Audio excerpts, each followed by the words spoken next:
Class 12 এর semester 4 এর Duff and দত্তের কোশ্চেন বাঞ্চ, সেই কোশ্চেন বাঞ্চের 48 পেজে তোমাদেরকে সিম্পল সেন্টেন্সের উপরে কিছু এক্সারসাইজ দিয়েছে।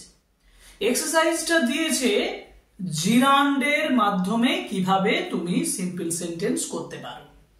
এবার জিরান্ড মানে হচ্ছে যে আইএনজি দিয়ে ওয়ার্ড হবে এবং সেটা নাউনের মতন কাজ করবে, সেক্ষেত্রে তুমি প্রিপোজিশন ব্যবহার করতে পারবে। যারা সিম্পল সেন্টেন্সের ডিটেলস ক্লাসটা করনি তারা সেই ক্লাসটা একটু চলে যাও, ডেসক্রিপশন বক্সের লিংক আছে, ওই ক্লাসটা করলে তুমি জিরান্ডের মাধ্যমে সিম্পল সেন্টেন্স করার পদ্ধতিটা বুঝে যাবে। আজকে 48 পেজে যে 12 কোয়েশ্চেন্স 12টা প্রশ্ন আছে, সেই 12টা প্রশ্নের উত্তর এই ক্লাসে আলোচনা করব প্রিপোজিশন ব্যবহার করে এবং জিরান্ড ব্যবহার করে আমরা কিভাবে সিম্পল সেন্টেন্স করতে পারি। যেমন প্রথম প্রশ্ন দেখো, আমি ওই কোয়েশ্চেন্স গুলো বোর্ডে তুলে নিয়েছি। যাদের পিডিএফ দরকার তারা আমার টেলিগ্রাম চ্যানেল এবং হোয়াটসঅ্যাপ চ্যানেলে জয়েন হয়ে যাও, ওখানে আমি এর যে কোশ্চেনের যে পিডিএফটা সেটা দিয়ে দেবো। অথবা যাদের কোশ্চেন বাঞ্চ আছে তাদের কোনো সমস্যা নেই, তারা জাস্ট 48 পেজটা বার করো সেমিস্টার 4 এর এবং এই কোশ্চেন্স গুলো একটু প্র্যাকটিস করে নাও। যেমন প্রথম কোশ্চেন আছে হি গেভ দেম মানি, মানে হি গেভ দেম মানি মানে সে তাদেরকে টাকা দিয়েছিল। সেকেন্ড পার্ট আছে হি সাপোর্টেড দেম ইমোশনালি, ইমোশনালি মানে আবেগগতভাবে, মানে আবেগের সঙ্গে তিনি সাপোর্ট করেছিলেন। এবার আমি যদি এটাকে জিরান্ড হিসাবে, মানে জিরান্ড আমি বললাম যে ভার্বের সঙ্গে আইএনজি ব্যবহার করতে হবে, কিন্তু দেখতে হবে যাতে সেটা নাউন হিসাবে কাজ করছে।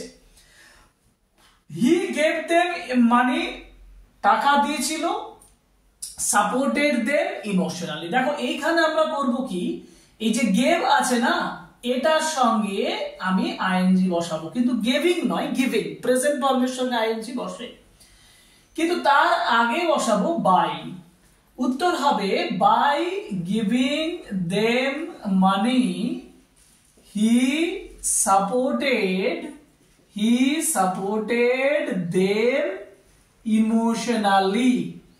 এইটা হচ্ছে, দেখো যখন আমি বাই গিভিং করলাম না, প্রিপোজিশন ব্যবহার করে আমি ভার্বের সঙ্গে আইএনজি বসালাম। দেখো বাই হোয়াট, কিসের মাধ্যমে, বাই হোয়াট, এই যে হোয়াট এর দিয়ে প্রশ্ন করলে উত্তর করলে সেটা নাউন বলে, এই জন্য এটা হচ্ছে একটা নাউন। বাই গিভিং মানে গিভিং এর নাউন হিসেবে কাজ করছে, এই জন্য এটা জিরান্ড হিসেবে কাজ করছে। By giving them money he supported them emotionally. Question number 1। এবার যাব কোশ্চেন নাম্বার 2। বলছে হি ইজ ভেরি শর্ট, সে খুব বেটে, he is very short and she could not be successful। না আমি ছেড়ে দিলাম, he is very fat also, sorry, he is very fat also, সে আবার মোটাও। যখন এই ধরনের সেন্টেন্স দেখলেই তোমার মনের মধ্যে জাগবে স্যার এখানে আপনি অ্যান্ড বসিয়ে দেন, আইদার বসিয়ে দেন, আইদার অর বসিয়ে দেন, কিন্তু সেটা করলে কম্পাউন্ড হবে, সিম্পল সেন্টেন্স হবে না। সিম্পল সেন্টেন্স করতে গেলে আমাকে এখানে জিরান্ডে ব্যবহার করতে হবে, কিন্তু একটা প্রিপোজিশনের ব্যবহার হয়, সেটা হচ্ছে বিসাইডস।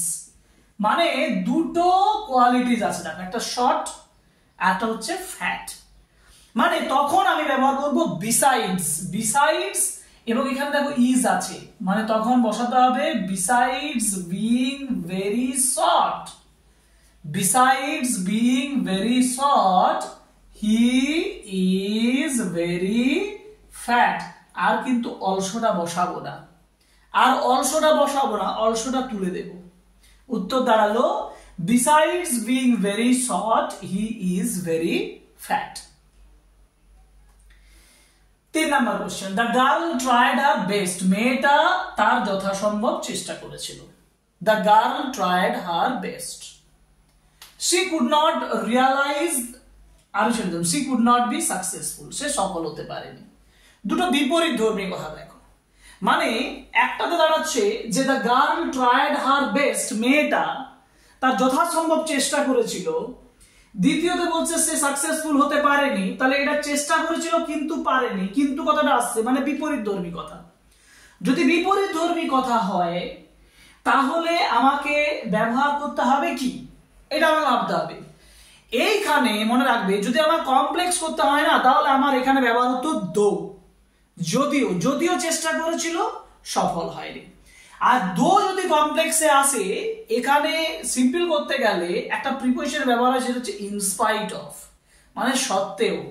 যার জন্য আমি এখানে যেহেতু দ্য গার্ল এখানে দুটো সাবজেক্ট কমন আছে, তখন হবে ইনস্পাইট অফ। এবার এই যে ট্রাই আছে, এই ট্রাই এর সঙ্গে আইএনজি বসাবো, মানে in spite of trying her best she could not be successful.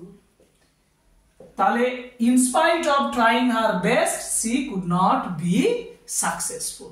দেখো এইখানে দুটো বিপরীতধর্মী যদি সেন্টেন্সকে জয়েন করে আমাকে জিরান্ডের মাধ্যমে জয়েন করে সিম্পল করতে হয়, তাহলে এইভাবে করতে হয়।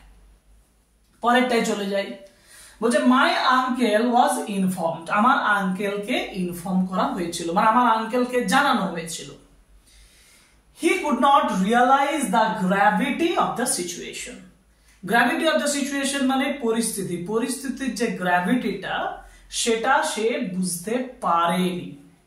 ঠিক আছে, এখন আমার আঙ্কেলকে ইনফর্ম করা হয়েছিল এবং সে কুড নট রিয়ালাইজ, তাহলে এখানে ইনফর্ম করা হয়েছিল কিন্তু, দেখো কিন্তু সে পারেনি, তাহলে একই রকম ভাবে আবার ইনস্পাইট অফ বসাবো। কিন্তু আরেকটা জিনিস মনে রাখবে যে ইনস্পাইট না বসিয়ে আমি ডেসপাইটও ব্যবহার করতে পারি।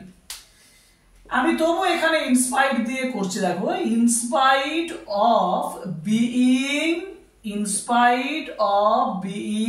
informed. In spite of being informed, my uncle could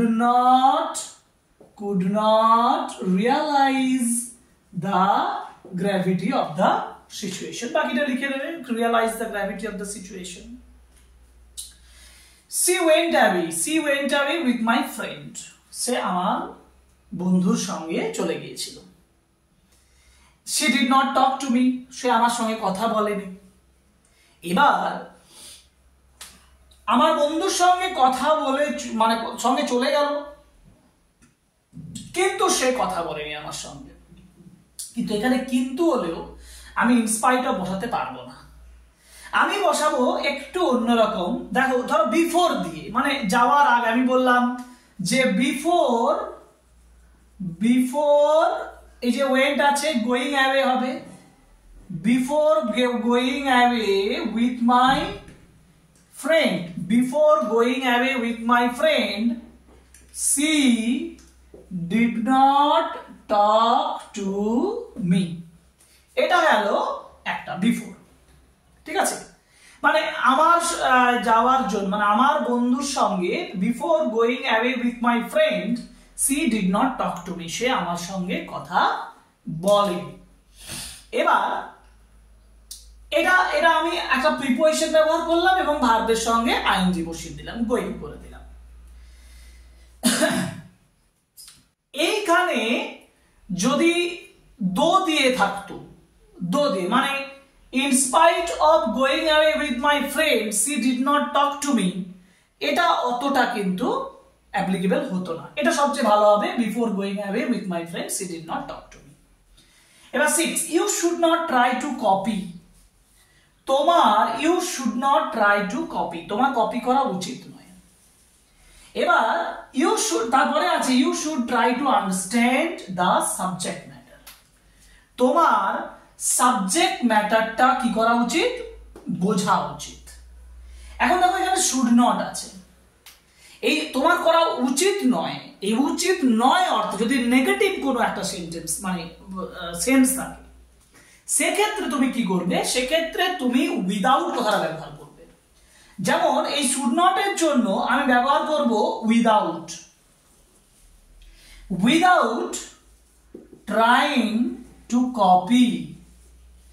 Without trying to copy, you should try to understand দিয়ে বাকিটা লেখো। মানে কপিটা না, কপি করতে না চেষ্টা করে, উইদাউট কথাটা এক্সেপ্ট সেন্সে ব্যবহার হয়।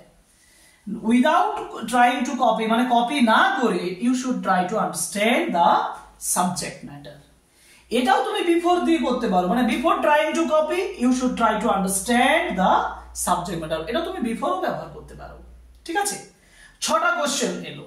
এবার কোশ্চেন নাম্বার 7 এ যাবো। দেখো কোশ্চেন নাম্বার 7 এ যেটা বলেছে সেটা হচ্ছে যে I reached the destination then they reached.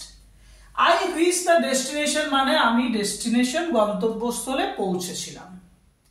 এবার বলেছে দেন দে রিচ, তারপরে তারা পৌঁছচ্ছে। তাহলে এটা বিফোর হচ্ছে না আফটার হচ্ছে? আফটার হচ্ছে, যার জন্য আমি দেখো এখানে ব্যবহার করব after reaching, after reaching the destination. কিন্তু মুশকিল একটা আছে, সেটা কি না, একটা হচ্ছে আই রিচড দ্য ডেস্টিনেশন, এখানে সাবজেক্ট কি আছে? আই আছে, এখানে সাবজেক্ট কি আছে? দে আছে। তাহলে কিভাবে হবে? তাহলে আমি কিভাবে এই সেন্টেন্সটা জয়েনিং করব? তাহলে আমি তো এখানে বলতে পারবো না যে after reaching the destination they reached বলতে পারবো না। তাহলে কিভাবে করব? তাহলে আই রিচ দ্য ডেস্টিনেশন, এই যে দেখো আফটার রিচিং দ্য ডেস্টিনেশন একটাই উপায় আছে, after my reaching to the destination, after my reaching to the destination, এভাবে করতে পারো। এছাড়া কিন্তু কিছুতেই এটা হবে না, কারণ এখানে সাবজেক্ট দুটো আলাদা আলাদা করা আছে। তুমি করতে গেলে করতে হবে after my reaching to the destination, after my reaching করতে হবে, এই ছাড়া কোনো উপায় নেই। After my reaching to the destination they reached, ঠিক আছে? না হলে এই আই সেন্সটা আসবে না এবং এইখানে কোশ্চেনটা ফল্টিও হয়ে যাবে, তখন তুমি এভাবে জিরান ব্যবহার করে করতে পারবে না। পরের কোশ্চেন আছে he solved the problem then he went to sleep. দেখো এখানে দুটো সাবজেক্ট সেম আছে। প্রথমে কি হচ্ছে? প্রথমে প্রবলেমটা সলভ করছে, তাহলে আমি বলবো কি আফটার সলভিং দ্য প্রবলেম, তারপরে লিখবো হি went to slip. After solving the problem he went to sleep. এবার হচ্ছে she received the letter then she became speechless। একই রকম ভাবে after receiving the letter she became speechless। দেখো আগে যেটা ঘটনা ঘটছে সেটা আফটার দেওয়ার পরে সেটা ব্যবহার করছি। after receiving the letter she became speechless। We got information about crime. We went to the police station immediately. আগে কি পেয়েছি? আগে ইনফরমেশনটা পেয়েছি, তাহলে আমি বলবো after getting information about the crime we went to police station। হলো। Question number 11. The boy remains engaged in mobile phone. The boy remains engaged in mobile phone. ছেলেটা মোবাইল ফোনে এনগেজড হয়েছিল। He does not pay any attention to his study. সে স্টাডিতে কোনো attention দেয়নি। এটা কিভাবে করব? না এই যে বলছো দেখো engaged in mobile phone, remains engaged, main verb কি? remains। এখানে তুমি by ব্যবহার করো, by remaining engaged in mobile phone, তারপরে the boy, এর জায়গায় লেখো the boy does not pay any attention to his study ... মানে বাকিটা লিখে নাও। এখানে by দিয়ে করলাম, দেখো by remaining engaged, ঠিক আছে? লাস্ট কোয়েশ্চেন দেখো 12, কোয়েশ্চেন নাম্বার 12 এ বলেছে যে he solve the mystery he became famous. সে সলভটা মানে মিস্ট্রিটা সলভ করেছিল, রহস্যটা সলভ করেছিল এবং রহস্যটা সলভ করার পরে সে ফেমাস হয়ে যাচ্ছে। এটা তুমি দুভাবেই করতে পারো, আফটারও দিতে পারো, বাইও দিতে পারো। মানে আফটার সলভিং করতে পারো বা বাই সলভিং করতে পারো। আফটার সলভিং বা by solving he became famous. He became famous. এইভাবে তোমরা ইজিলি একটা প্রিপোজিশন ব্যবহার করে ভার্বের সঙ্গে আইএনজি বসিয়ে একটা জিরান্ডের এক্সাম্পলের মাধ্যমে তুমি সিম্পল সেন্টেন্স তৈরি করতে পারো। এবং সেমিস্টার 4-এ যে কোয়েশ্চেন্স গুলো আসার কথা সেগুলো হচ্ছে নন টেক্সচুয়াল, অতএব কোথা থেকে কিভাবে দেবে বলা খুব মুশকিল। তাই গ্রামার প্র্যাকটিস করে যাওয়াটা অত্যন্ত গুরুত্বপূর্ণ এবং অত্যন্ত জরুরি তোমাদের পক্ষে। আর এই ক্লাসগুলো তোমাদেরকে যথেষ্ট সাহায্য করবে। এই ক্লাসটা এই পর্যন্তই। 48 ডাফ and that question bunch 48 page আলোচনা করব। নেক্সট আলোচনা হলো নেক্সট ডেতে আমরা আরো একটা পেজে গ্রামার নিয়ে আসব। আজকের ক্লাস এখানেই শেষ করছি, পরের ক্লাসে আবার দেখা হবে। Thank you very much, good bye.